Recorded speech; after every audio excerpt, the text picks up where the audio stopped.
ખોડિયાનગર પાસે યુવક પર હુમલો થયો હતો. કોણે હુમલો કર્યો હતો, શું કારણ હતું અને ઇજાગ્રસ્તની સ્થિતિ અત્યારે કેવી છે?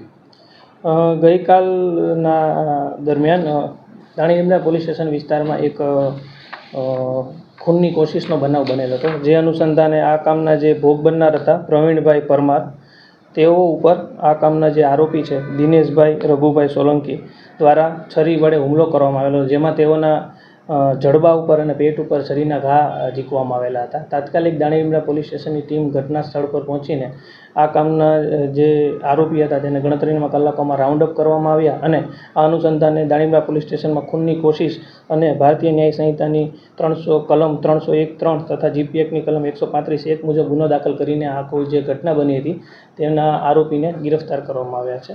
આમાં મુખ્ય બનાવ એ હતો કે આ કામના જે ફરિયાદી હતા, જે ફરિયાદીના પતિ હતા, જે ભોગ બનનાર છે, તેઓના ભત્રીજા અને ભાણેજ હતા અને સામેવાળા જે આરોપી છે તેઓના ભત્રીજી સાથે પ્રેમ સંબંધ હતો. અંદર તે લોકોને વિખવાદ ચાલુ હતો. તેઓ લોકો આ પૂરો કોર્ટ મેરેજ પણ કરેલ ચૂકેલ હતા. સમાધાન અનુસંધાને તેઓ એકબીજાને મળેલ હતા. તેમાં સમાધાન દરમિયાન એકબીજા વચ્ચે જે બોલાચાલી થતાં આ કામના જે આરોપી છે દિનેશભાઈ રઘુભાઈ સોલંકી, તેઓ પાસે રહેલ જે છરી હતો તે વડે આ કામના જે ભોગ બનનાર છે તેમની ઉપર હુમલો કરીને આ ઘટના બનવા પામેલ હતી. સાહેબ, આ બંનેનો કોઈ ઇતિહાસ બેકગ્રાઉન્ડ શું છે?